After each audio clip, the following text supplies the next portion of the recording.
Provide you with an update from our previous press release regarding an officer injury from last night. So the information I'm going to be providing is preliminary in nature. We're still early in this investigation, so I want to give you that caveat. But over the last 2 years as a chief of police, I've gotten a lot of tough calls in the middle of the night. Last night I got a call that I've been dreading since I've taken on this role, and that was that we had an officer who had been shot. That was all I was told initially. But luckily, as I arrived on scene, I learned, once I got to the 2300 block of Fairfield Avenue, that our officer had been wounded in the hand, and obviously that was a non-life-threatening wound.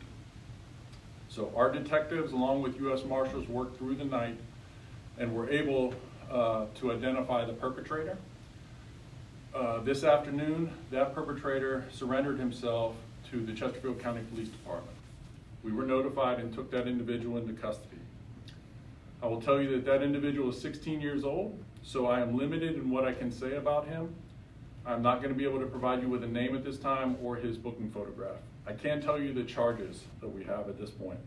So after a consultation with the Richmond Commonwealth's attorney, detectives have obtained juvenile petitions for an individual for malicious wounding of a law enforcement officer, use of a firearm during the commission of a felony, possession of a firearm by a minor, and concealed weapon. So at this time, I'd like to thank the local law enforcement community with specific appreciation for the Chesterfield County Police Department and the United States Marshal Service. I want to also commend the officers that were involved that night. So our officers used incredible restraint while dealing with this suspect. As we mentioned yesterday, no shots were fired by Richmond Police. The officer involved quickly rendered aid to the injured officer and drove him to a local hospital where he is still receiving treatment right now. I also want to thank members of our community who have reached out to me. My phone has been going off since this happened, of people wishing our officer well, saying prayers, and I just want to thank the Richmond community for that. It's been really humbling to hear the outpouring of support.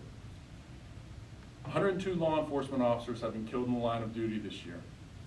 The last one was a Russell County, Kentucky Sheriff's deputy who was murdered by gunfire on the 16th of September.